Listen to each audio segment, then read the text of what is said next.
is Bloomberg Surveillance, Early Edition, with Francine Lacqua. Well, good morning, everyone, and welcome to Bloomberg Surveillance Early Edition. I'm Francine Lacqua here in London. Here's what's coming up on today's program. President Biden expresses confidence a debt agreement will be reached. House Speaker Kevin McCarthy says it's doable by this week. European stocks are higher. G7 leaders gather in Japan for a summit where China and Russia's war in Ukraine will top the agenda. President Biden expected to meet the Japanese Prime Minister over the coming hour. Plus, EasyJet says it's benefiting from higher ticket prices heading into the peak summer season, and the Burberry earnings beat estimates as shoppers in China spend again concerns about the U.S. Now, first thing is first, let's check on the markets. We are seeing optimism across the board. I would say cautious optimism, a little bit like the talks on the debt ceiling in the U.S. European stocks for the moment 0.5% higher. If you look at futures in the U.S., 0.2% higher. Now, what we know is that the president of the United States, Joe Biden, is in Hiroshima. He arrived about an hour ago, but then he will cut short his trip in Asia to go back for talks in Washington. So for the moment, a bit of a sigh of relief. Nothing huge in terms of market moves, but certainly the market are betting that we will get through the U.S. debt ceiling without anything too ugly. This is a calmer mood, certainly in stocks that we saw in the last couple of days. The two-year yield 4.162, and then you can see the Nikkei over in Japan, 30,573 points. Now, the story here in Europe is extremely interesting because we have quite a lot of earnings. I would focus definitely on the UK and actually what we're seeing on the FTSE. 0.5% higher. Now, BT Group getting slammed. They said that they will get rid of about 42% of the workforce by 2030 because of the rollout in fiber. I mean, when you look at that, the headline figure, 42% of staff being let go, it's really quite something. And the share price is under a significant pressure. And then we have Burberry beating in China, but also concerns about some of the strategy maybe in the U.S. And so we're seeing, despite better than expected sales, Burberry shares under pressure. Now, President Biden has landed in Japan for the G7 summit, a trip criticized by Republicans as the debt ceiling negotiations remain deadlocked. Despite the president pushing ahead with his foreign trip, which has been shortened, both sides have said they're confident that the U.S. will not default. Let's get more now with Bloomberg's Derek Wallbank in Singapore. So, Derek, what more is actually needed to get an agreement? Well, Francine, I think that what you're looking at right now is you're looking at the shape of an agreement is kind of coming into fore. You're talking about possible spending cuts in the future, maybe spending caps to try and constrain the growth of future spending. You're talking about maybe pulling back some unspent funds. You're talking about maybe some bipartisan permitting easing, some things that both sides could call a win. But they're really stuck, negotiators are really stuck on the idea of increasing work requirements on some U.S. social safety net programs. Somewhere in there is a Democratic red line across which a lot of Democratic lawmakers will not cross. And that is going to be a critical consideration as we go through here, because Kevin McCarthy and Joe Biden need to strike a deal. The X date on this, the Treasury tells us, is somewhere around June 1st, on or after June 1st. And so we don't have a ton of time left here. But whatever deal they do strike, it also has to be able to pass in the House and the Senate. So what is Joe Biden wanting to accomplish at the G7? And actually, the fact that he's cutting his trip short, Derek, does it mean that actually he won't do either very well?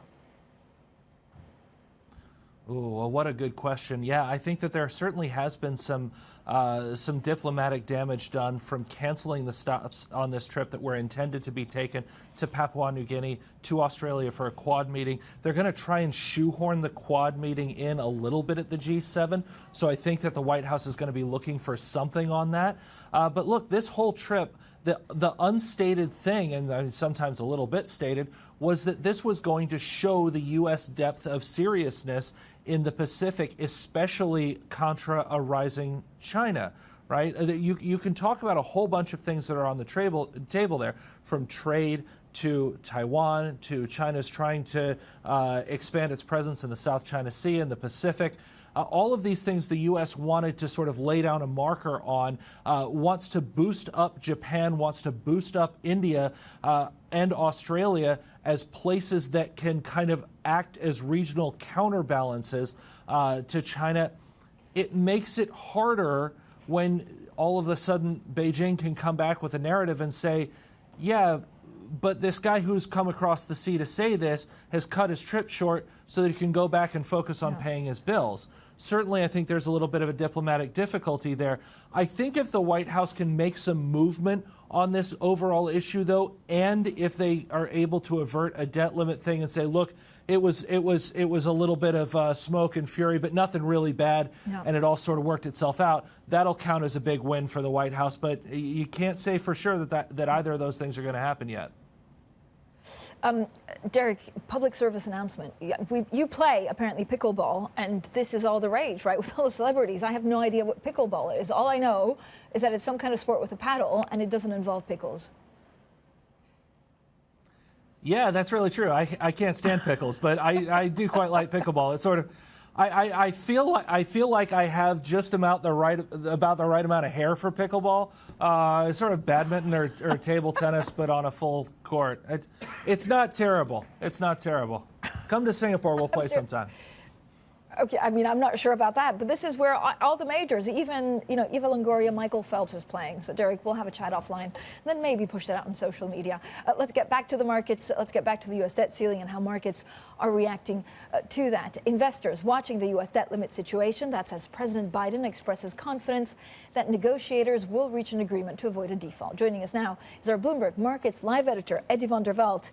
I mean, Eddie, it needs like a U.S. debt default looming to get you back on air. I'm so happy to speak to you. I know. I mean, yesterday markets were worried, and today they're kind of like, no, we're fine. Yeah. I mean, could it go back? Are we going to be this backwards and forwards? We get a deal, we don't get a deal for the next couple of weeks? Yeah, absolutely. I mean, it's become such a big deal. It's pushed the banking crisis off the agenda, right? Markets seem to be only able to focus on one crisis at a time at the moment, and I think what we would like to know on Markets Live is just how do markets price if we get the almost inevitable deal, right? Yep. If we get that deal, does that mean that the Fed becomes more confident in growth? Does it mean that they keep rates higher for longer? Yeah. And is that bullish for the dollar, which then is not necessarily a big risk on trade across markets? Yeah, I mean, I've been trying to figure out, no one really can give me an answer to this, which is why I'm so happy you're here. What if we don't get a deal? I mean, is that now taken off the table, or this is like seniors not getting paid, this is contracts, we don't know what happens to treasuries? Yeah, look, I think if we don't get a deal, the fallout will be substantial and immediate, right? I think if we don't get a deal,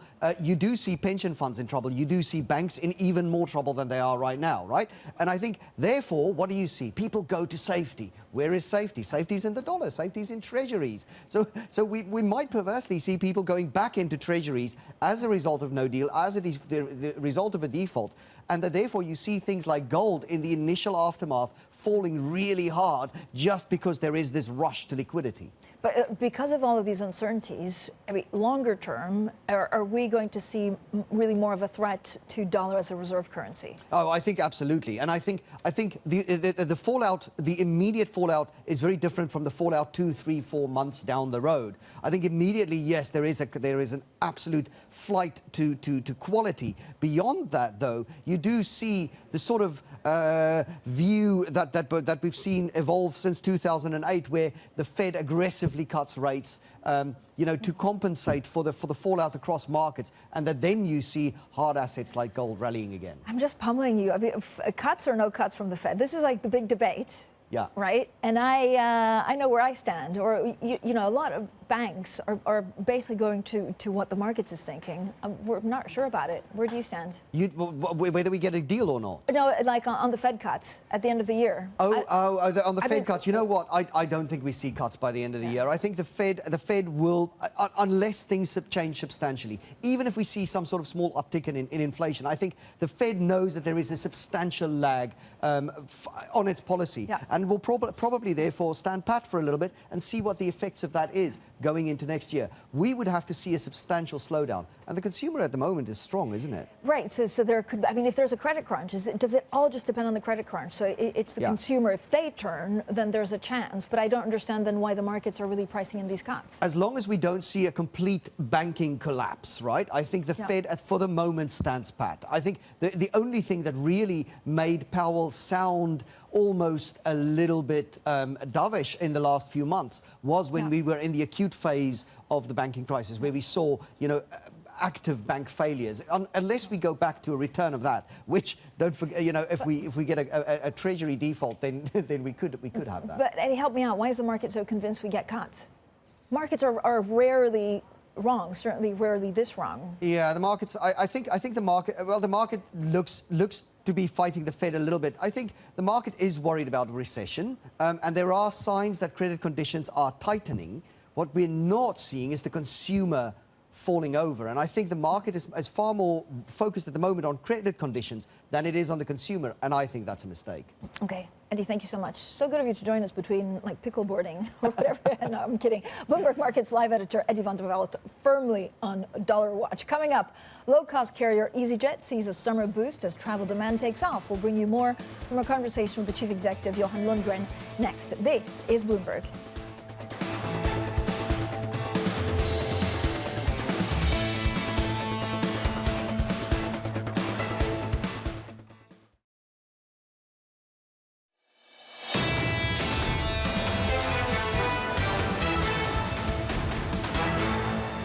I think that actually people's views on travel have changed. This is now more a priority versus house renovations or going out for dinners or doing other things with the discretionary spend that you have. And I think that now 45% of UK consumers say they were more likely to book with a low-cost airline. That means that people gravitate towards value, which is exactly what you've seen in other times when there have been, you know, challenges on households. Well, EasyJet Chief Executive Officer Johan Lundgren, they're speaking to Mark and Anna on the back of results this morning. Now, Burberry shares lower this morning after a slowdown in the Americas overshadowed a rebound in China. Now, this follows a mixed picture for luxury rivals in the first quarter of this year. Deborah Eichen, our Bloomberg Intelligence luxury analyst, joins us. Deborah, thank you so much. I mean, every time I have a luxury question, I turn to you to try and make sense of it. Burberry, for me, is a little bit of a mystery because they did well in China. Actually, the U.S. didn't do so well. Is it a problem with product? I mean, they have a new creative director, the chief executive, the new one has only been in charge for a year, or is it the way they sell things? I think that product, first off, is just that there's a bit of uncertainty on the transition to a fuller collection from Daniel Lee, which comes by year end. The stock has had a good run into results. It's guided as it expected for the year ahead. So there's nothing big and new for the year ahead, but it did beat. And you can see that the CEO, Jonathan Ackroyd, who's been there for a year, is doing lots in terms of tweaks in the business, new levels of management in there. So it's really about the standalone product. It's about how Burberry stands on its Britishness through this year and how they manage that with a bit of a weaker market at aspirational level. So what's selling right now? I mean, I still find it, you know, LVMH, now the most valuable company in the world. They do luxury products. So first of all, they really smashed a lot of their rivals. But also it's amazing with all of the AI products and what we need, that it's luxury that seems to be leading the leaderboard overall. And it's luxury in Burberry as well. If we go to their higher price points, then for leather goods and for outerwear, trench coats and others, they're doing very, very well. But it's the entry level that's a bit softer in the US. Okay. But the other side of it is that China exposure. If we think about LVMH, they have so many brands to that they sit aside, whereas for Burberry, it's that single brand phenomenon. So it's about how much pressure is there just over the next few months with everything already open for the investor to see. So, Deborah, what are you expecting actually from luxury overall in 2024? And we talk about luxury, but also there is a little bit of softness, I think, in Watches of Switzerland yesterday, where they were very strong. So I don't know whether we're expecting too much in some of these brands and whether, you know, it's solid trend growth or whether we're going to see bumps. We look generally for about 7 to 8% for the year 2024 on top line. The big issue for 2024 is going to be EPS, because when we think most of these companies, the biggest in the index and the highest weighted are EU-based, so they've had benefit from Forex tailwind this year. Into 2020, end of 2023 and into 2024, that abates, so you're probably going to see EPS matching sales growth. And given that there is this mounting pressure, we have to say, on softness in the US, and who knows what happens in the month ahead in parts of Europe too. We can see second-hand watch markets and others starting to be flooded a little bit linked to crypto. some are just hesitant on some brands more than others. So, Deborah, and we've seen and we've heard actually about some price increases, like 30% at some of the really high-end top luxury. At some point, does it hurt demand, or is this just pure margin play? It's certainly brand by brand, and even within that, product by product or collaboration linked. But I think for this year, we more look at 3 to 4% growth from pricing. Most are saying that low to light mid-single-digit pricing, just aligned to cost, because the biggest cost for them, given they have such a long purchase of their hard and soft leather-type goods or jewellery-type products, it's about wages costs and really artisan training, and that's where the cost lies. Deborah, thank you so much. An expert in her field, Deborah Aiken there, luxury analyst at Bloomberg Intelligence. Now let's get straight to the Bloomberg First Word News. Here's Leanne Gerrans. Hi, Leanne. Hi, Francine. BT Group says it plans to cut its labour force by as much as 42% by the end of the decade. The job cuts, which include contractors, come after the UK's biggest network operator completes its nationwide fibre optic rollout. BT says staff numbers will fall from about 130,000 to between 75 and 90,000 by 2030. Now, President Joe Biden has expressed confidence that negotiations will reach an agreement to avoid a US default. Biden and congressional leaders have agreed to a narrower round of staff-level talks with hopes of reaching a deal. The US president has shortened his trip to the G7 in Japan to continue negotiations in Washington next week. Bloomberg has learned that Meta Platforms is to be handed a record privacy fine by the EU, eclipsing the near €750 million penalty imposed on Amazon. Ireland's Data Protection Commission, which oversees the EU's operates of most Silicon Valley firms, will punish the owner of both Facebook and Instagram for failing to protect user data from the prying eyes of US security services.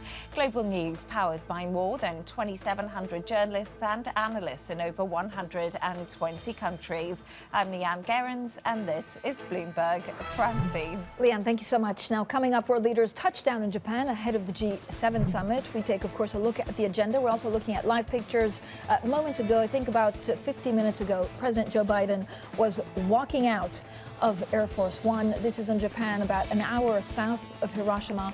Now, this is the Air Force One of Deutschland. I don't know if it has a name, but of course it's Bundesrepublik Chancellor. So we're expecting Olaf Scholz to walk down momentarily. And you can see every G7 leader has his or her plane. And we'll look at all of the arrivals in great detail. This is Bloomberg.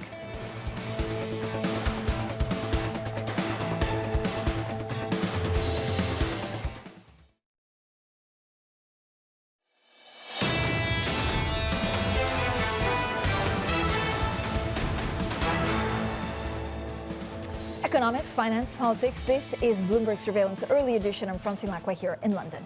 Now, U.S. President Joe Biden has arrived in Japan ahead of the G7 summit. His trip to Asia has been cut short, though, as a catastrophic default on the country's debt looms, or certainly negotiations on that continue. Joining us for more is Bloomberg's Paul Jackson in Tokyo. Paul, we're also looking rather excitedly at the arrival of other G7 planes. Deutschland and the Chancellor Olaf Scholz just also had touchdown in Japan. We know that all these G7 leaders, of course, have domestic issues. It's also a message for people back home. But what are they going to achieve together? What's the primary purpose, for example, of Joe Biden being there? Well, I think he's going to want to walk away from this with some kind of gains, some kind of tangible gains. I think the main issues he's going to be looking at are Ukraine and China. Reaffirming the unity on supporting Ukraine after the invasion by Russia, trying to fill out some of these loopholes that Russia's been using to avoid sanctions, maybe making some progress on this export ban, some kind of concrete progress there. And some of the groundwork has already been laid by the meeting of finance ministers last weekend in Niigata, but upping the aid for Ukraine and filling out some of these loopholes that Russia's been able to avoid some of the sanctions with will be some tangible gains there that would help Biden. I think the G7 leaders are probably concerned that they don't want this meeting in Hiroshima to be overshadowed by the debt ceiling talks in the US, which already has caused Biden to curtail his trip. I think the G7 leaders are very keen to show that this is not a group of rich countries, a rich countries club that is only preoccupied by its own interests. Yeah. It also wants to reach out to the global south, as we've seen. It's been difficult to get the kind of unity on Ukraine and other issues, especially, also relating to China from the global south. And so there's been quite a bit of outreach, and there will be at this meeting of G7 in Hiroshima. To the global south, we've got representatives from Brazil, Indonesia, India there as well. And making progress in ensuring that G7 can go beyond and make more progress than maybe the G20. Is so a key goal Paul, of this meeting in Of Hiroshima. course, as these countries, of course, may attach themselves to the bigger power in their own neighborhood instead of looking at the US and elsewhere. Paul Jackson in Tokyo. Coming up, we'll have plenty more on the UK. We'll also talk to the head of the CBI. This is Bloomberg.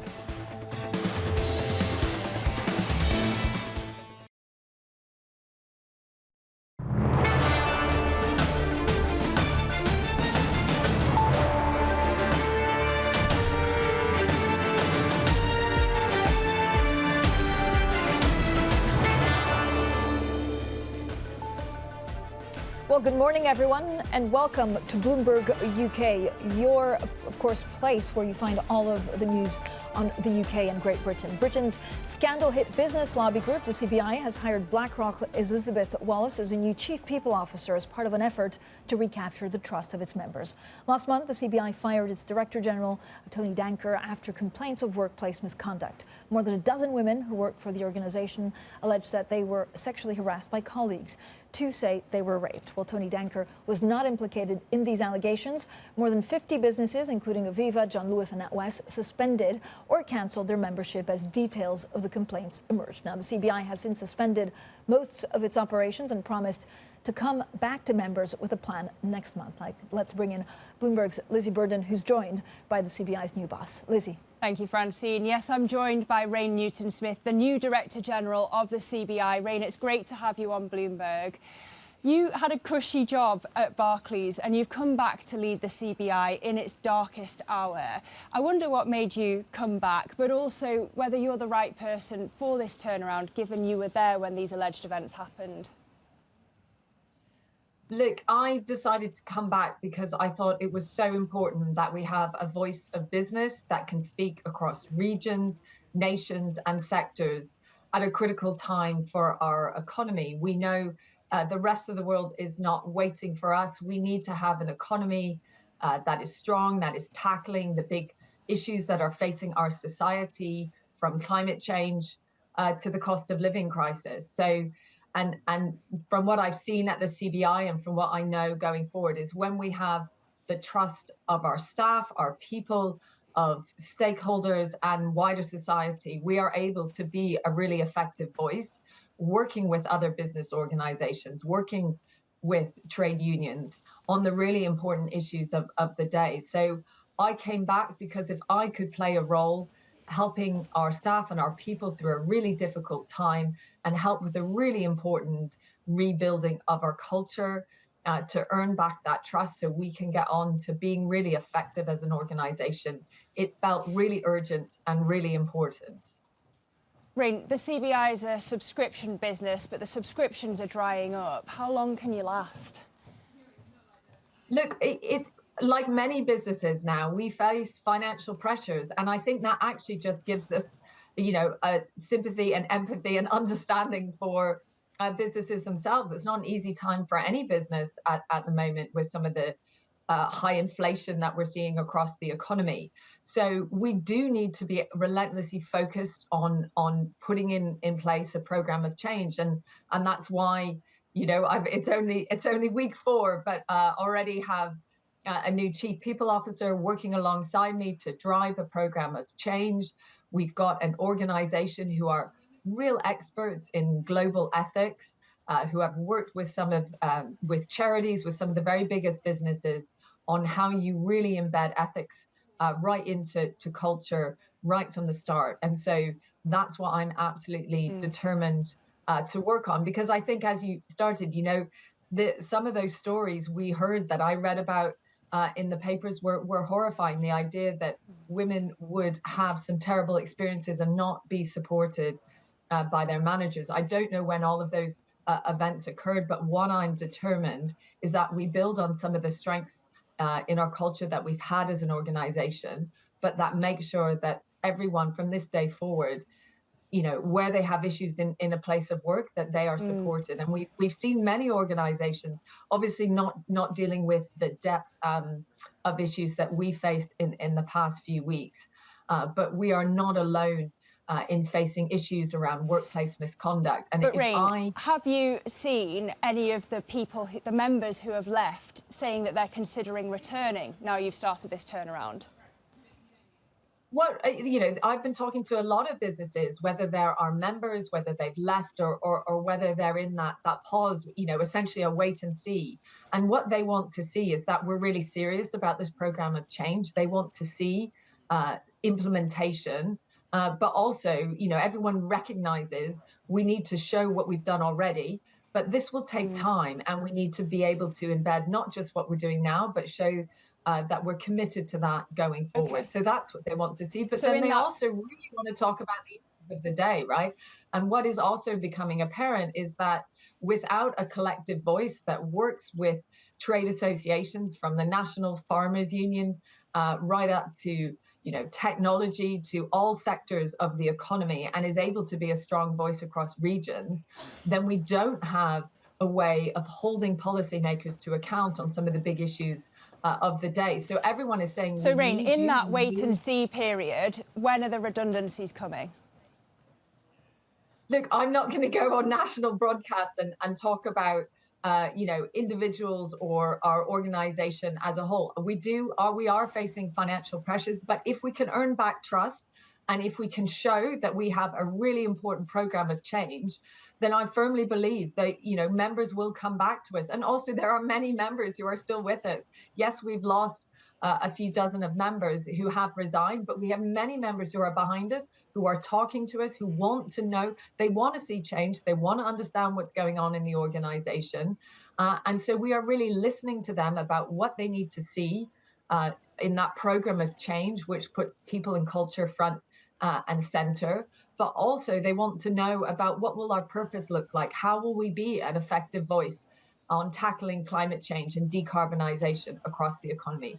What will we be saying about skills and immigration?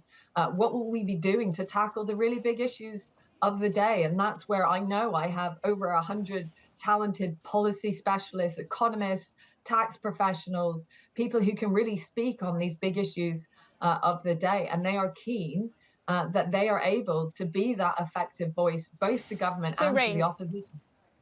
You've got business leaders piling on to warn about Britain's prospects. BT announcing 42% of jobs being cut today. Why has Britain got anemic growth? Look, I think it comes down to so many things. I mean, we're not alone. We're seeing weak growth across many countries in the world, across the G7. I think where the UK really needs to focus is thinking about our skills and talent over the long term. It's absolutely about investment and investment in a green and more sustainable economy. And I think one of the challenges we face is you have Biden with his you know, with all the things he's put in place with the Inflation Reduction Act to really have strong green subsidies. And you have the EU also pursuing a Green New Deal. The UK needs to get on the front foot and help to create some of those green markets of the future. We're the second biggest exporter of trade and services, and we need to make the most of that and really think about how we set out a positive vision for the UK on a global stage. As part of that, though, is it partly a cultural problem? We've heard from some quarters that actually what we need is better pay for CEOs to compete with the US.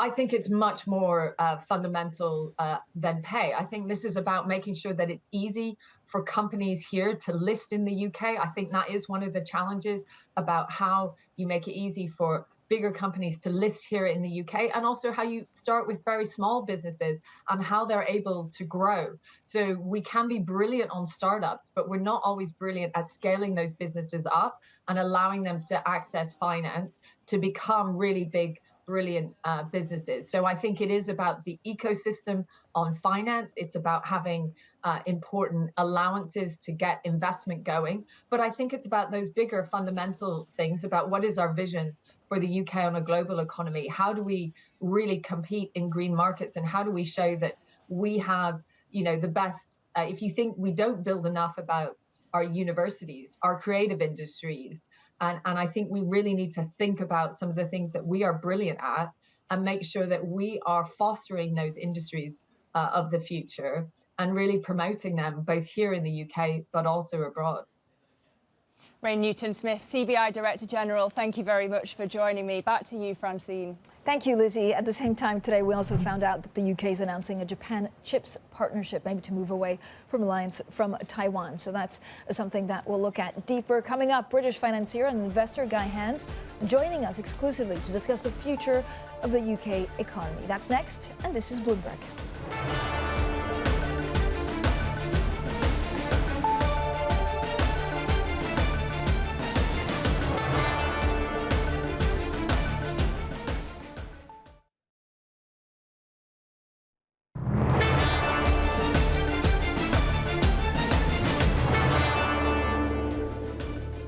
Now, the UK labour market is showing fresh signs of cooling, with the number of payrolled employees dropping 136,000 in April, the first fall since early 2021. However, average weekly earnings, excluding bonuses, rose 6.7% in the first 3 months through March, up from previous reading. Now, inflation, of course, remains well above the BOE's comfort zone, with CPI at double-digit levels. We'll get the April inflation print next Wednesday.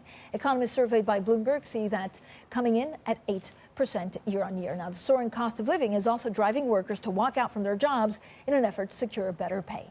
The Statistics Office says Britain has lost another 556,000 days in March due to strike actions. That's the highest figure for the month since 1984. Now, against that economic backdrop, the UK is also facing rising scrutiny over its investment prospects. My next guest is one of the UK's most prominent financiers and is extremely pessimistic about the country's outlook. Well, joining us now is Guy Hans. He's chairman and founder of Terra Firma Capital Partners. Guy, always a pleasure to speak to you. So thank you so much for coming on. We're a very different situation than we were in the turmoil of autumn of last year. Do you still think that London and the UK are losing their global appeal? I mean, definitely yes. I think it's actually getting worse. And one of the things about change is it takes much longer to occur than one ever expects, and then when it does occur, it's much quicker.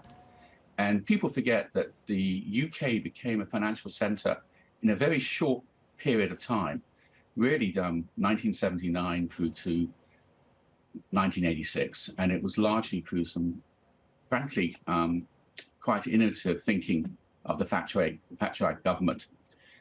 Today, we're unwinding that situation by reducing our relationship with the rest of the world.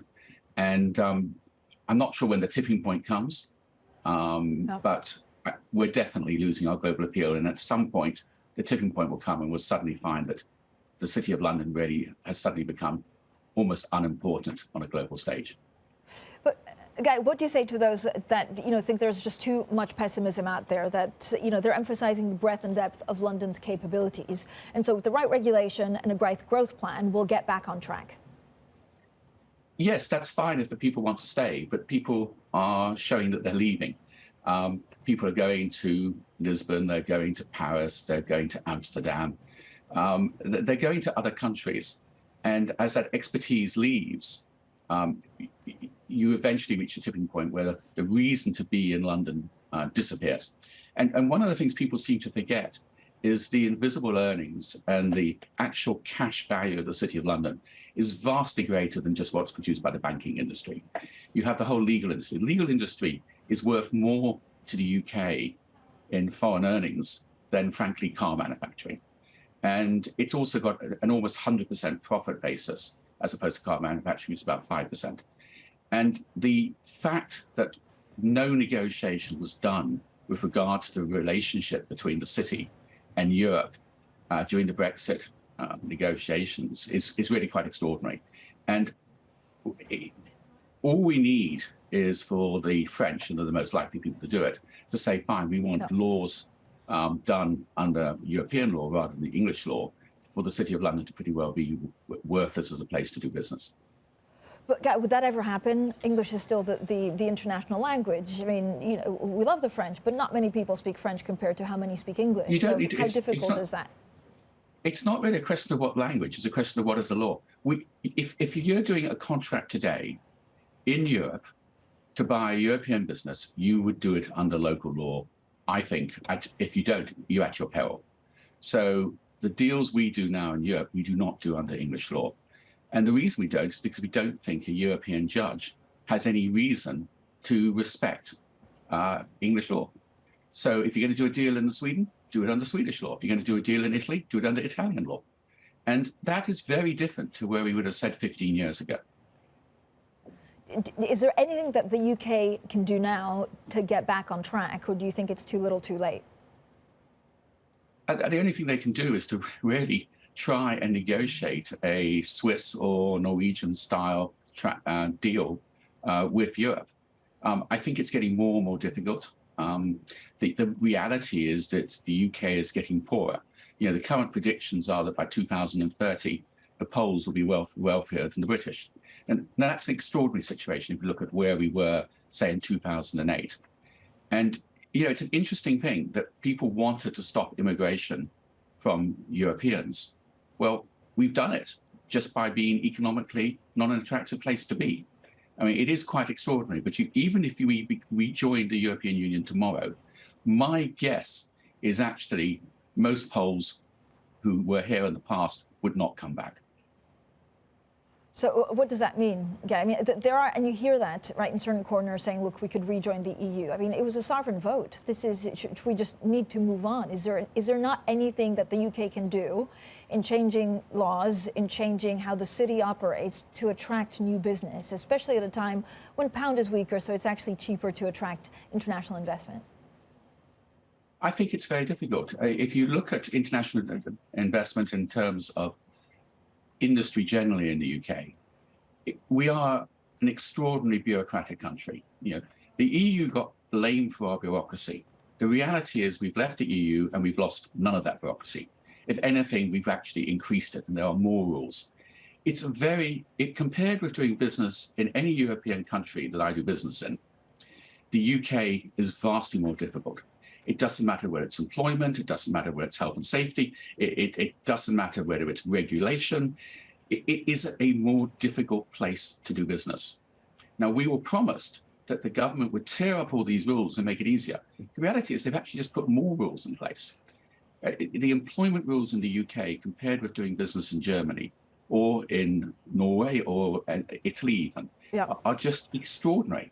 So the first thing the government needs to do is to actually wake up and start pulling back some of the regulations which are there, which are not European. These are regulations we've put in. It's the British establishment which has managed to tie us all in knots far more than the Europeans. When does that change, Guy? Is this just because the government was distracted? And again, there's a school of thought that says maybe we're a little bit worse off, but if you look at the labor laws in France, it's difficult to fire someone. They took to the streets. Paris was burning because the retirement age increased by 2 years. So comparatively, the UK still looks okay. Relative to France, and I don't do business in France, and you just summed up why I don't do business in France. But I do business in Germany, I do business in Norway, I do business in Finland, I do business in Italy. So you know, to choose the worst example in Europe of labour laws and say, hey, we're better than them, is a little bit absurd. And of course, the French are very much at the centre of the European Union, so they can use the European Union to still succeed. Now, there's no question in my mind, if France was out of the EU, it would decline at an extraordinary rate. Right. But France is part of the EU, and they can work within the EU, and that supports them. We're not part of the EU. And when you come out of an organisation as big as the European Union, you have to be better. It's not about being as good. You have to be better. And the reality is we are not better. And the How would you first make it better? I would probably simply, I mean, the simplest rule to bring in is you have no new rules introduced, no new laws unless you abolish 5. You need to do the very things that the Brexiteers said they would do, but they have not done, which is you actually have to roll back the state enormously.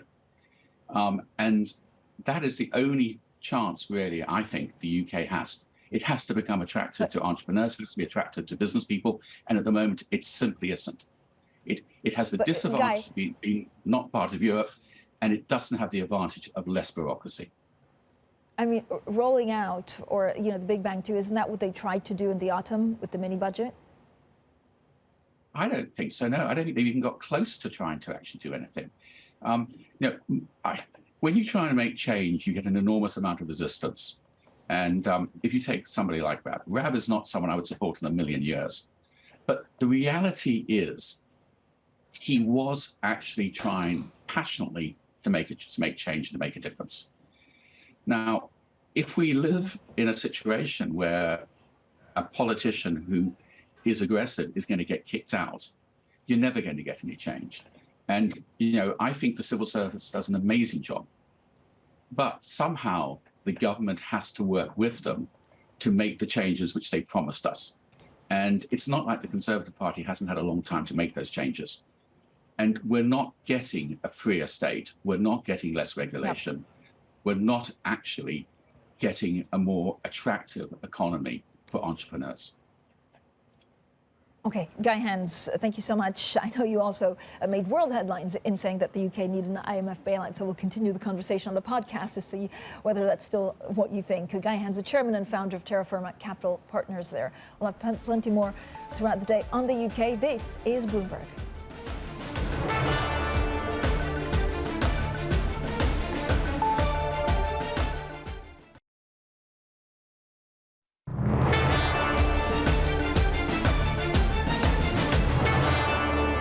I've seen what the company said. The business secretary has made it very clear that she's talking to the European Union. She's very clear that the government's position is that we want a thriving automotive sector. And look, I just say something that's come up on my visit to the US. We've set out a very ambitious zero-emission vehicle mandate, which is more ambitious, actually, than the one that's been set out by the European Union, for example. And when I was here in the US talking to Ford, they've made it very clear they are all in on hitting their electric vehicle target. Their targets are completely aligned to what we're trying to do in the United Kingdom. So I think the UK is a very attractive place both to manufacture electric vehicles, but it's also a very attractive market for businesses doing that electric vehicle and that zero-emission vehicle transition. We want to move very quickly on that. We've set out, as I said, a very ambitious target, and I think we're aligned with what many of the global car makers are trying to do as well. Well, that was the UK Transport Secretary Mark Harper on the UK car industry. Bloomberg Surveillance Early Edition continues in the next hour. Kriti Gupta in New York, Anna Edwards in London, and this is Bloomberg.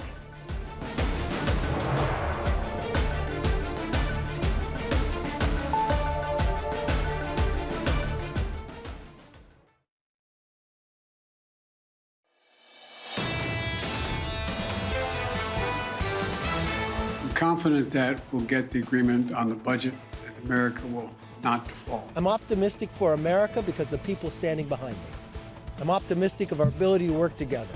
Do we have obstacles? Yes, we have a big obstacle in the White House. Getting to this point before lifting the debt ceiling is far too much drama for what it should have been. We should have lifted this months ago. I'm an optimist, so I believe that the cooler heads will prevail and that it'll probably come up to the brink, but that we will come to an agreement. This is Bloomberg Surveillance Early Edition with Anna Edwards and Kriti Gupta. It's 10 a.m. in London, 5 a.m. in New York and 5 p.m. in Hong Kong. Our top stories today.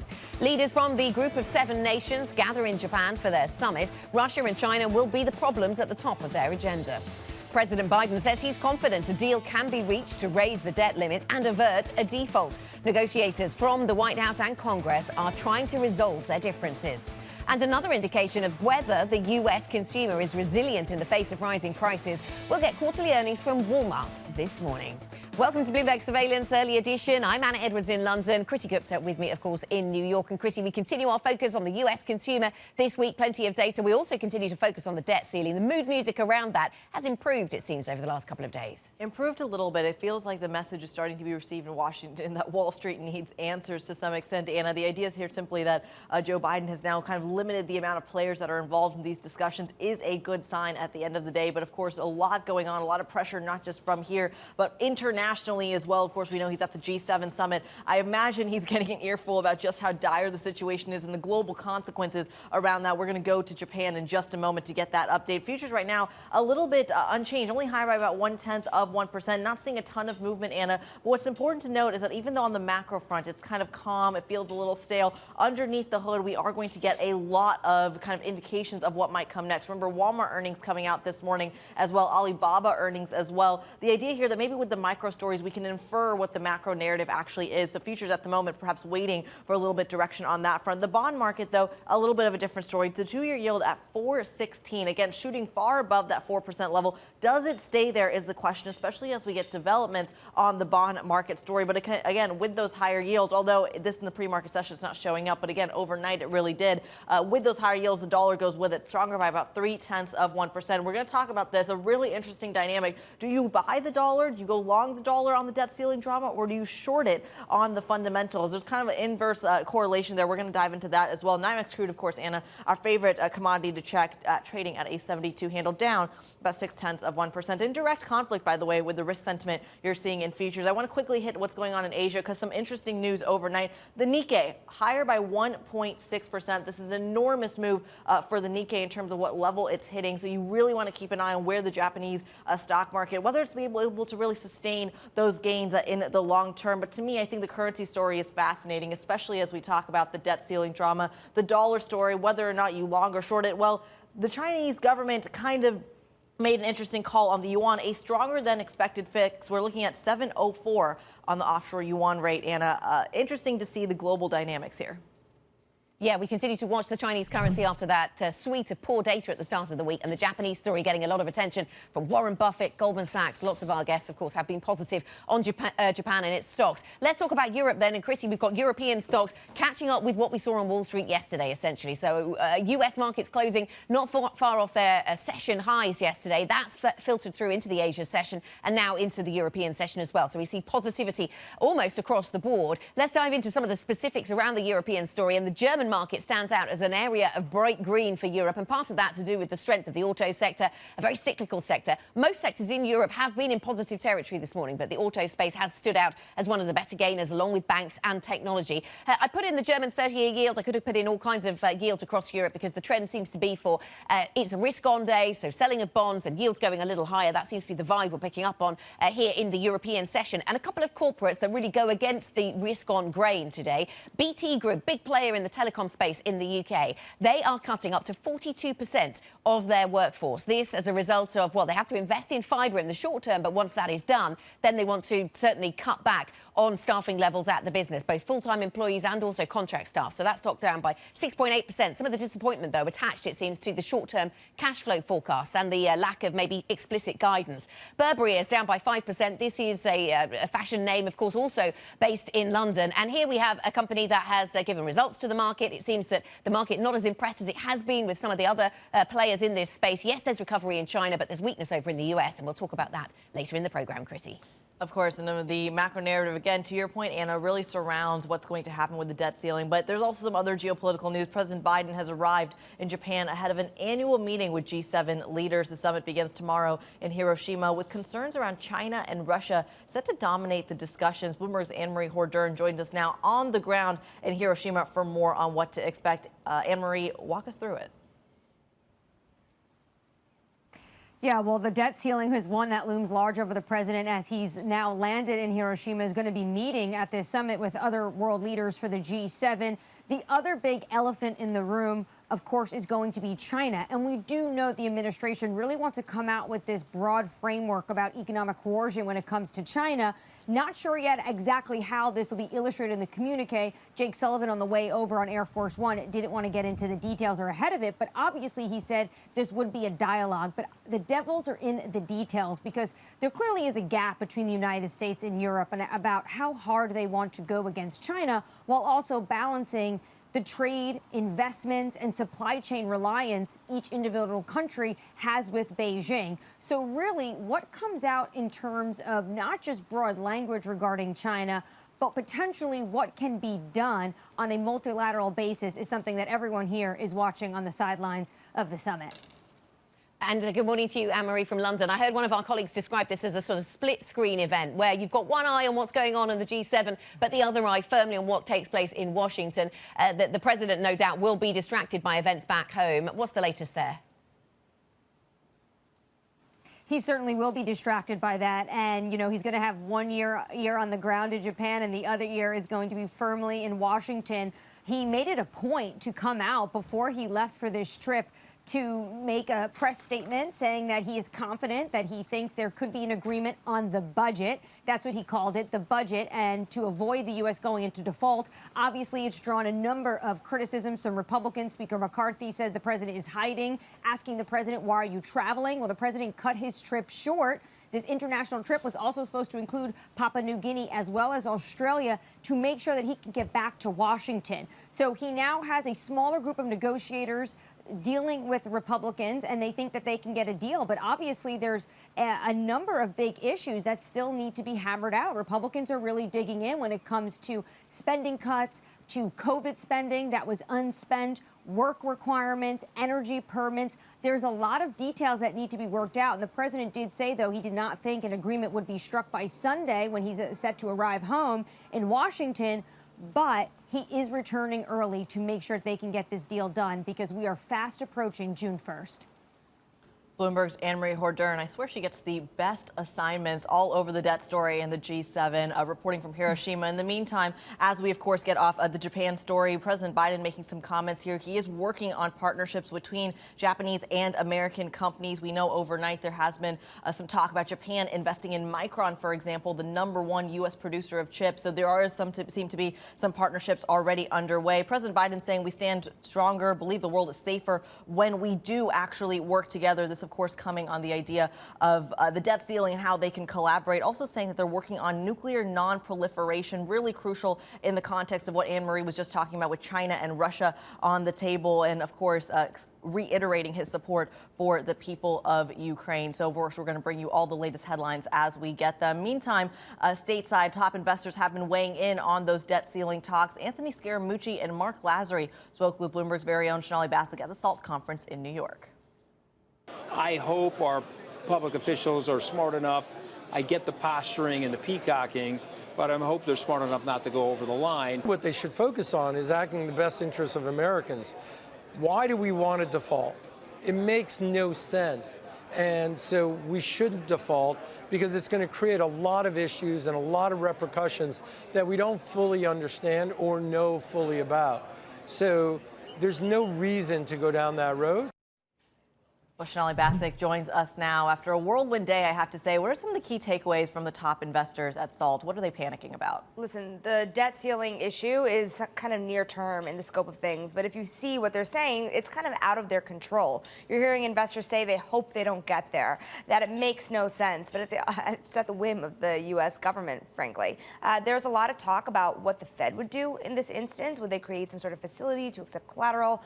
It's a difficult equation here, not knowing what the reaction would be from the government, even if we have made it to that point, and if we made it to the point that the U.S. is downgraded as well. So a lot of uncertainty still. Looking through the noise, both through the U.S. debt ceiling and the recession, you had a lot of talk about what it looks like coming out of such a scenario, what the impact of AI would be. A lot of hedge funds, remember SALT in particular, very well tied to hedge funds, a lot of focus on AI and how much of a boost that would be to productivity and how much of a knock that could be to jobs and what it would mean for rates in the future.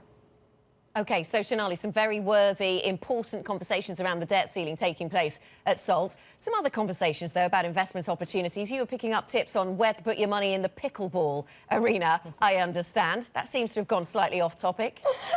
It's funny because I was worried about asking about it, frankly, Anna, because, again, there are some really serious discussions going on about near-term hiccups in the market. But sports, frankly, is one of those things that's just another private asset now. And when you look at these large money managers, they're trying to make sports as retail as possible. Retail meaning high net worth individuals investing in large sports teams. But yes, Mark Lasry loves pickleball. Yeah. A little less underweight NBA, overweight pickleball. OK, later you can explain to me what it is. Right, let's get to another more serious topic of conversation. I know this is something that you've been following crucially, where banks are cutting back, Sonali. Nomura slashing its profit targets across the board and planning a major review. What do we know? Yeah, listen, I mean, you have to realize that profitability has been really under pressure. It's fallen for 3 years under the current CEO. And now when you look at it, they've had other kind of larger hiccups in the past, think Archegos, but now it's interest rates as well, macro, that is posing an issue for Nomura. It is the biggest brokerage in Japan, so it's why we watch it so closely across the globe. It did have a lot of ties to U.S. capital markets as well. So what changes are made as it faces such pressure on profitability is of pretty high interest here. And another bank around the world where you would think that higher interest rates would be helpful is not the case in the case of Nomura. OK, thanks very much, Sonali. Bloomberg's Sonali Basak with the latest from that SALT conference. Let's get to what's going on in China right now and the corporate reporting season there. China tech giant Alibaba reporting before the US market open. The company's split-up plan will be a key focus, of course, for markets. Joining us now is Bloomberg's Tom McKenzie, who can tell us what's going to be in focus. Tom, good morning to you. So what are investors going to be watching for? Yes, Anna, it is that restructuring plan. This is pretty dramatic in terms of the announcements on the back of some of the easing around the regulatory squeeze that tech has seen in China. So 6 potential units that have now been given their own heads and been given jurisdiction to go ahead with either raising capital, listing or spinning off from the holding company. That's going to be really important. Morgan Stanley is saying there's potentially $200 billion that could be given back to shareholders over the next 3 years. Parts of the business like Cainiao, which is their massive logistics arm, for example, potentially valued at about $20 billion US. Bloomberg reporting suggesting they could be first out of the gates with their IPO. The e-commerce parts of the business overseas, so Lazada and AliExpress, they could be in the mix as well. And then you've got the cloud part of the business. So it's the restructuring, it's those 6 units, and it's about returning cash to shareholders. That's what investors are going to be listening out for, particularly on the call. And then, of course, there's the litmus test, the gauge of the health of the Chinese consumer that comes through from Alibaba. Well, of course, we talk a lot about the consumer stateside and the U.S. consumer, but of course, the Chinese consumer really growing in global importance. How much of a litmus test are these earnings going to be on the health of China's consumer? Yeah, they are growing, absolutely. And it's a bit of a mixed picture. You know, you only need to look at European luxury to see the demand and the support that's coming back from China's high-end and wealthy consumers. But on the flip side, you are seeing record high unemployment amongst China's youth. So 16 to 24, above 20%. You're close to kind of Spanish, Italian levels of unemployment. That is really important. The real estate market remains very subdued as well. House prices continue to soften. That is a challenge. It's a big part of your net wealth if you're a Chinese household. 20% of China's GDP comes to or is linked to the real estate market.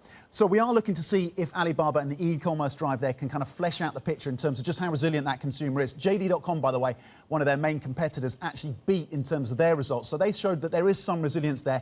Alibaba may be able to round out the picture for us. OK, Tom, thanks very much. Bloomberg's Tom McKenzie with the latest on the Chinese investment space and Chinese corporate reporting. When we come back, we will talk later in the programme to Kokou Agbo-Bloua, who is a global head of economics, cross-asset and quant research over at Societe Generale. We'll certainly keep the debt ceiling on our radar. We'll also talk about the inflation drive, though, and the drive to pull that down. We'll also get, talking of the US consumer, we'll take stock of what we're going to hear from Walmart. It's set to report results this morning. More on what to expect about the strength of the US consumer ahead. This is Bloomberg.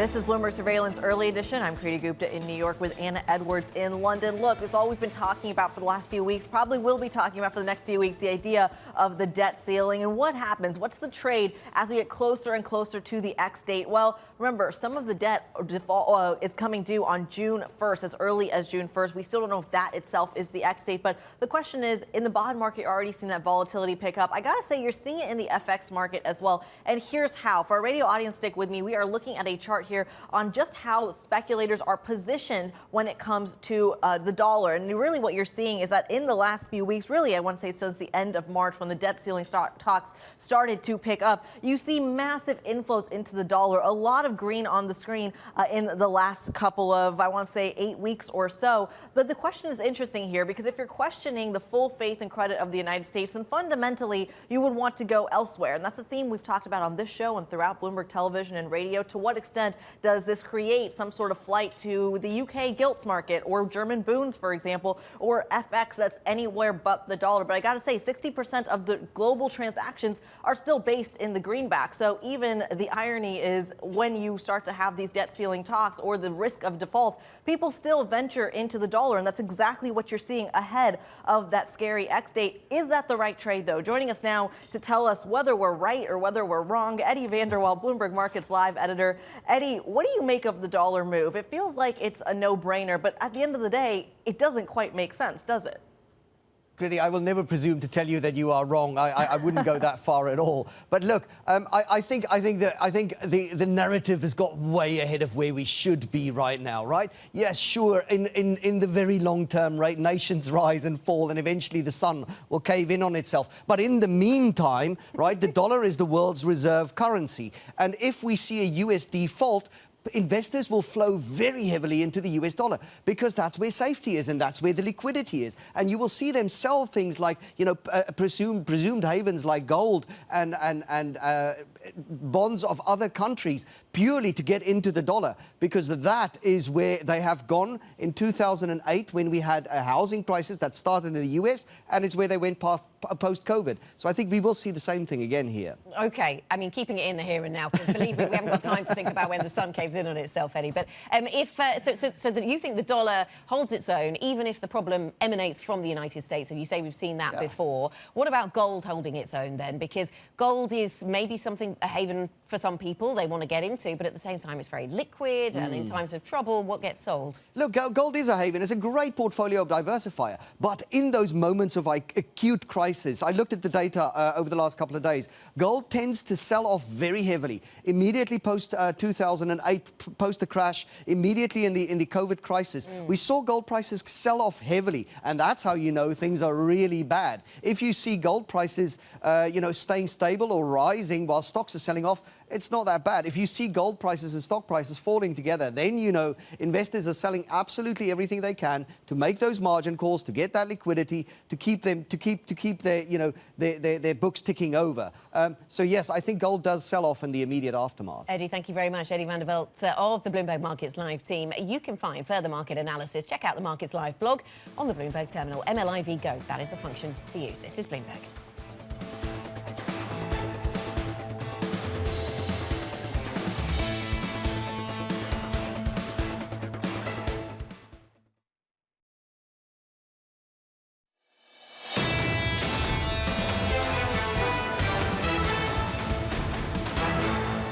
This is Bloomberg Surveillance Early Edition. I'm Kriti Gupta in New York with Anna Edwards in London. Now keeping you up to date with news from around the world, here's the first word. Deutsche Bank will pay $75 million to settle a lawsuit in the United States involving the late disgraced financier Jeffrey Epstein. Victims of Epstein's sexual abuse accused the German bank of facilitating his sex trafficking operation. JP Morgan faces a similar suit.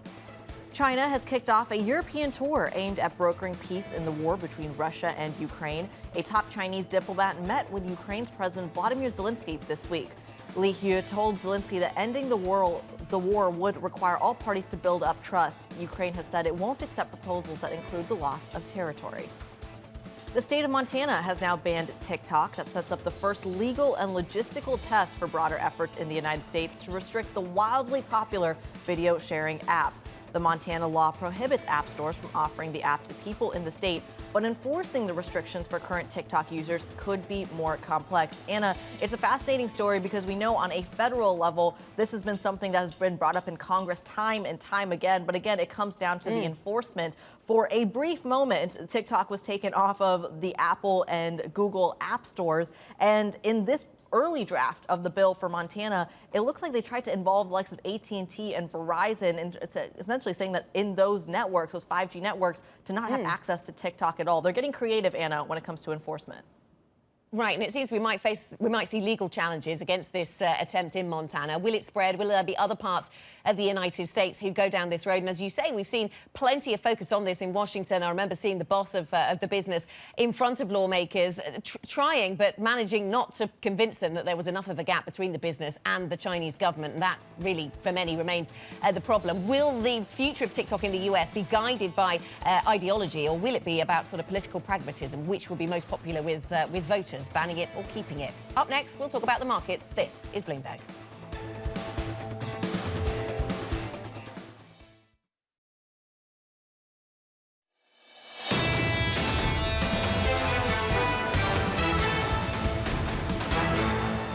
This is Bloomberg Surveillance Early Edition. Here's what you need to know. Leaders from the group of 7 nations gather in Japan for their summit, Russia and China at the top of their agenda. President Biden says he's confident a deal can be reached to raise the debt limit and avert a default. Negotiators from the White House and Congress are trying to resolve their differences. And another indication of whether the U.S. consumer is resilient in the face of rising prices, we're going to get quarterly earnings from Walmart this morning. I'm Kriti Gupta in New York with Anna Edwards in London. Anna, a lot to digest. I got to say, in the absence of the macro, we do have the micro that might give us some indication of maybe where traders should put their money. Yeah, absolutely. Certainly, we'll get to some corporate stories in just a moment here for Europe, Kriti. But sticking with the big theme, we are still dealing with yesterday's macro, if you like. So picking up with the positivity on Wall Street yesterday around whether we'll get some progress this week, perhaps, on the debt ceiling, or will we have to go to the edge, go to the brink, look over it, not like what we see, and step back. Maybe that's next week I'm describing there. But this is the Stocks Europe 600 up by 0.5% as a result of some risk-taking here in Europe. And we have, in keeping with that, the auto sector as one of the best performing, along with the technology sector, banking sector, all doing pretty well. So we're up 1.5% on some of those automakers, in particular the German ones, doing well today. To the downside, though, and Kriti, referencing your point around, in particular, micro stories, we've got BT Group down by 6.7 or so%. And this is a business that over the next 7 years is now planning to cut back on some 42% or up to 42% of their workforce. They have a big rollout of fibre broadband to undertake. But once that is done, they plan to cut back substantially on full-time on payroll employees, but also contract staff. And so, but that stock actually going down as a result of more near-term concerns around the guidance or lack of explicit guidance today. Burberry is down by 6.4%. Also another London-listed business, Kriti, out with numbers today. Optimism in China, but not enough growth for analysts in the United States, and that seems to be weighing on the stock today. It's because I haven't made my purchases at Burberry yet, Anna. I think that's the real Achilles heel for their earnings story. But I think your crystal ball on the macro front is 100% right, because that's exactly what you're seeing in futures. The idea here, there is a little bit of cautious optimism baked in. I would say a lot of that sentiment you're seeing in the U.S. market is perhaps a function of what you're seeing in the European market. Some of that sentiment pulling over. Futures higher by only 0.1%, though. So the conviction, the momentum you really need for a little bit more confidence for the bulls, not really there yet. I would say there's a little bit more volatility in the bond market here. 4.16 on the 2-year yield. Again, it's unchanged on the surface, but if you look at the intraday movements, that's where you see the choppiness as something that is translating into the dollar as well. The strength in the Bloomberg dollar index to the tune of about 0.3%. Again, the irony of challenging the full faith and credit of the U.S. government only makes people want the safety of the dollar even more, and you're seeing that kind of become a theme for the last 8 weeks or so. NYMEX crude as well, trading at a 72 handle. That strength in the dollar really does not help the bull case for commodities across the board. So you are seeing a little bit of pressure there, down to the tune of 0.6%, Anna. Let's get into a conversation about where we are in markets then, Kriti, and do that with Kokou Agbo-Bloua, who is the Global Head of Economics, Cross Asset and Quant Research at Societe Generale, and joins us now. Kokou, so nice to see you this morning. So you say in your notes ahead of our conversation that the debt ceiling conversations are unlikely to trigger long-term systemic crisis. Like many people, there's a general assumption that we get some sort of deal done here. So what detail are you watching for that could be crucial?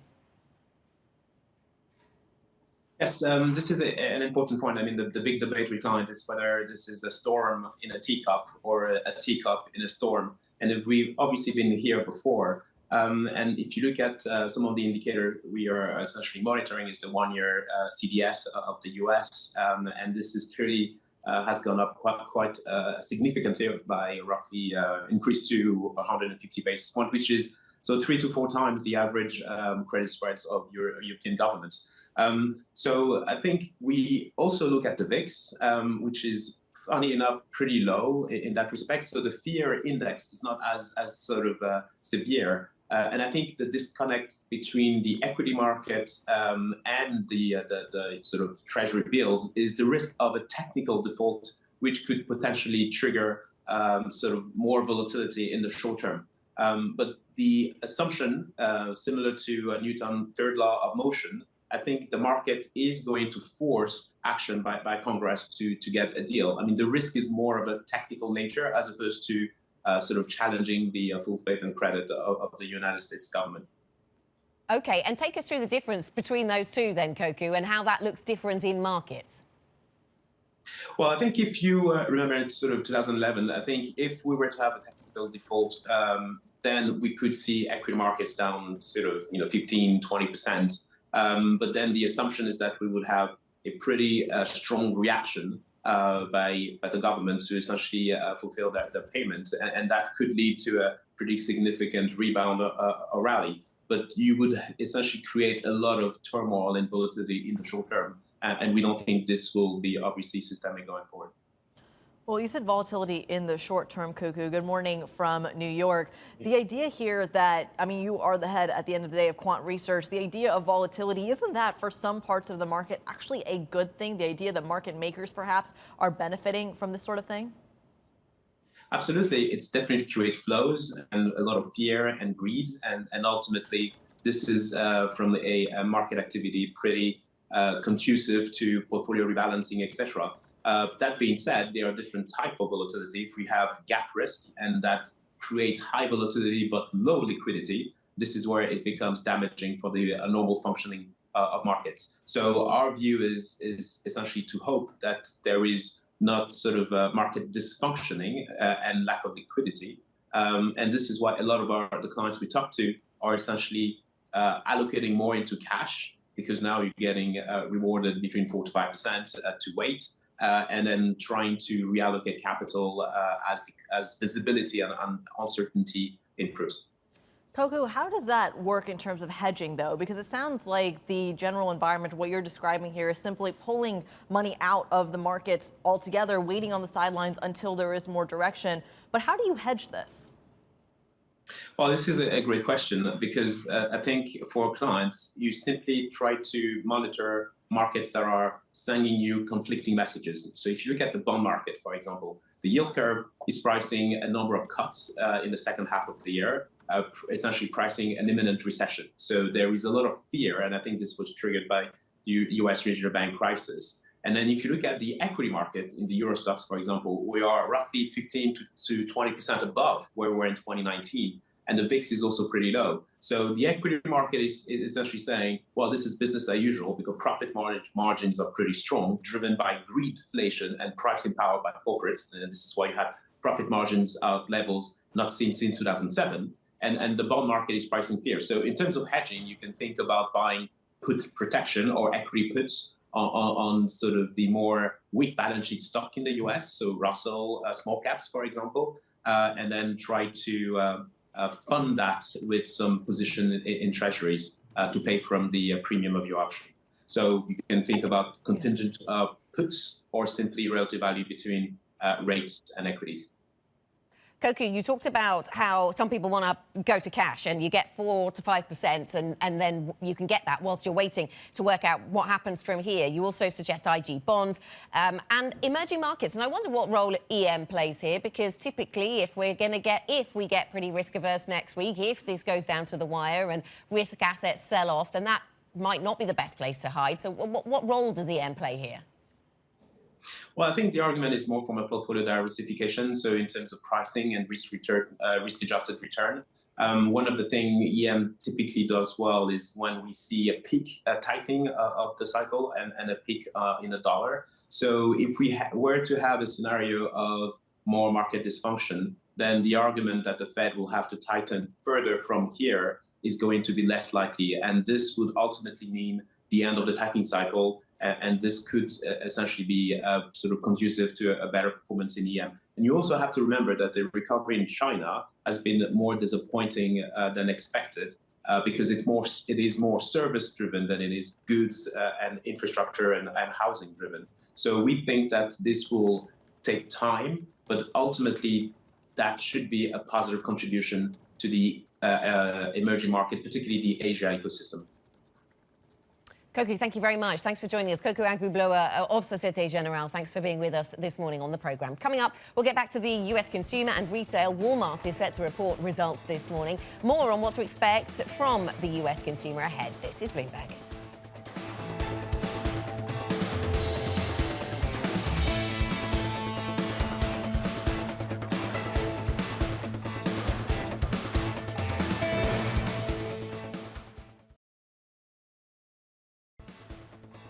This is Bloomberg Surveillance Early Edition. You're looking live at the Principal Room.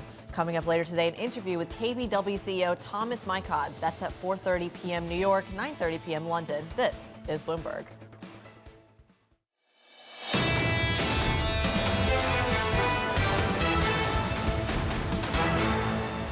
I think that actually people's views on travel have changed. This is now more a priority versus house renovations or going out for dinners or doing other things with the discretionary spend that you have. And I think that now 45% of UK consumers say that we're more likely to book with a low-cost airline. That means that people gravitate towards value, which is exactly what you've seen in other times when there have been, challenges on households. That was the EasyJet CEO, Johan Lundgren, speaking to Bloomberg TV a little bit earlier on today, reporting better than expected first half results, also talking positively about the UK as it announces some expansion plans, some growth, and saying it's a sign of commitment to the UK. Now, let's get more insight into the consumer globally and look ahead to Walmart's earnings due at 7 a.m. New York time. Simone Foxman joins us now with a preview on set with Kriti in New York. Simone, very nice to have you with us. So what have some of the earnings that we've seen so far, what have they suggested we will hear from Walmart, I suppose? Well, it's interesting to hear from Johan Lundgren there because we have seen the move to value. For the most part, we've seen the consumers spending less each time they go to some of the higher end stores. We've seen, or we expect, ticket price to come down substantially at Walmart today. We've also seen them just shopping less and really focusing on the essentials. That was the case for Target, which saw sales of beauty products, saw sales of household essentials rise during the quarter, but sales of those more discretionary items fall. We've also seen that move to value in some of these comp sales that we saw at TJX yesterday, which owns TJX and Marshalls stores, saw a particularly strong performance at those two stores. And so that all could play into what we see from Walmart today. Remember, Walmart is a place that maybe higher end consumers go more when they're looking to save a buck, but also a place that lower end consumers shop too. So lots to consider here. It's that exact dynamic that I love Walmart for so much. The idea here that when the higher end consumer wants to save a little bit, they go to Walmart. And for that reason, in recessionary periods, the stock just kind of skyrockets. It's a really interesting dynamic. And certainly the last couple of years, Walmart has been a beneficiary. Totally, which is really interesting in the face of inflation. When it comes to e-commerce, though, it feels like Walmart's going to be making a big move there. Talk to us about specifically what are the metrics, what are the street exactly looking for when it comes to Walmart? Well, they're looking for comp sales, ex-gas, in the United States up about 5%. And they expect especially strong performance at Sam's Club, some 6.8%. Again, this value trade, this move to the essentials, this trade down perhaps. Yeah. But watch margins here. About 58% of their sales come from grocery now.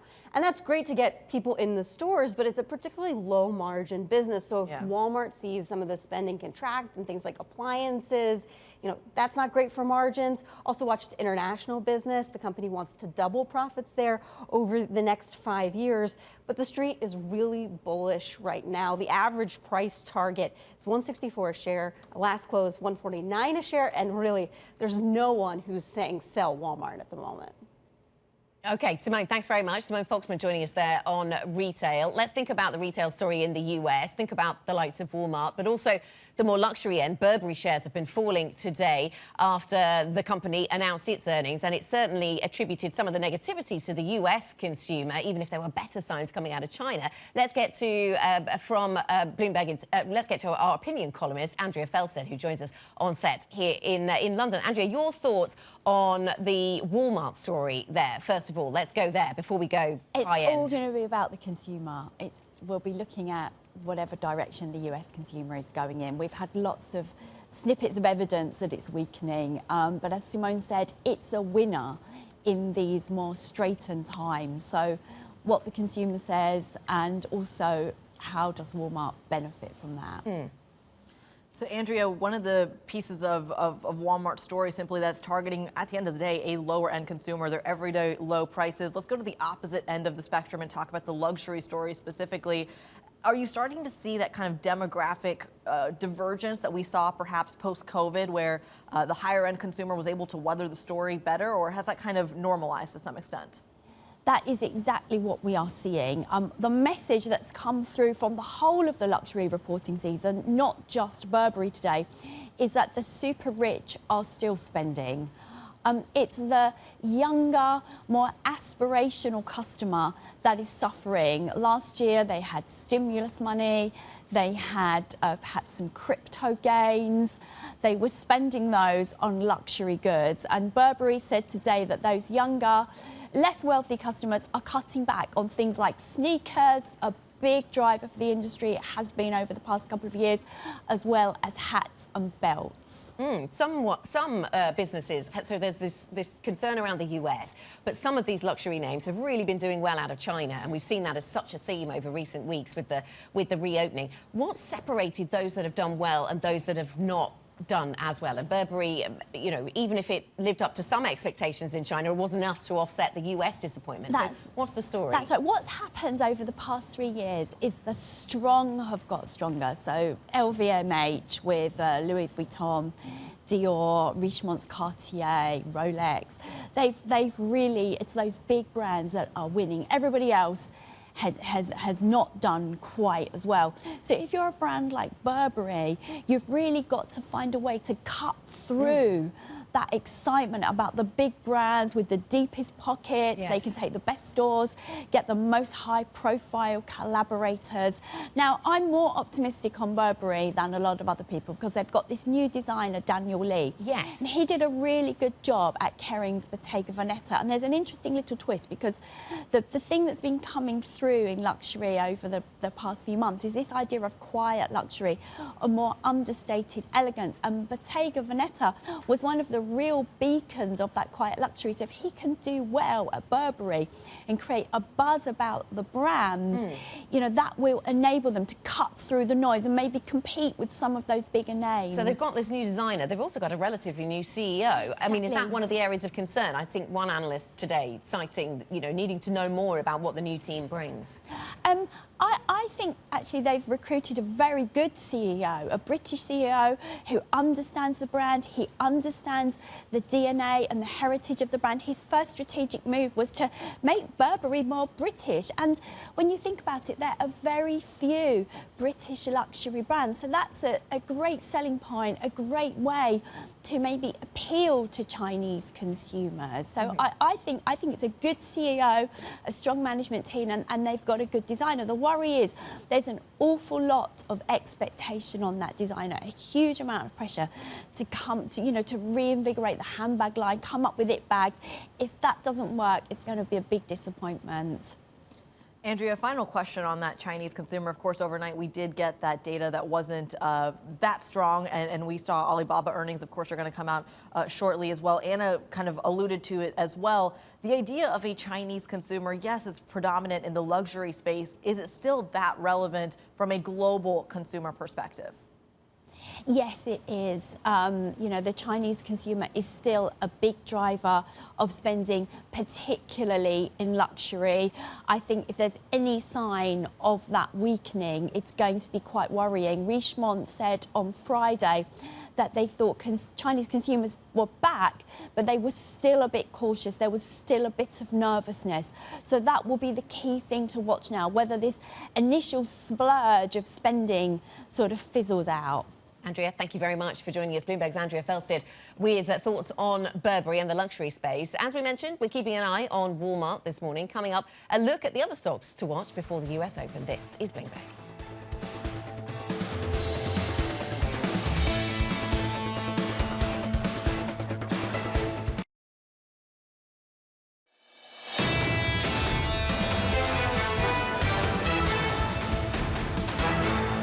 This is Bloomberg Surveillance Early Edition. I'm Kriti Gupta in New York with Anna Edwards in London. We want to take a look at some of the stocks we're watching in the pre-market. Anna, one of my favorites, a little fun fact about me, one of my very first beats at Bloomberg was the video game and the marijuana beat. And one of the stocks I used to cover was Take-Two. So TTWO for our radio audience is the ticker here. Shares skyrocketing in the pre-market, higher by about 11%. They're hinting at a release date for a new version of Grand Theft Auto. Anna, one of the really interesting things about video game stocks and companies is that it's really only as good as their next video game release. So an interesting little fun fact about me and the company itself, a little bit of optimism baked in the shares.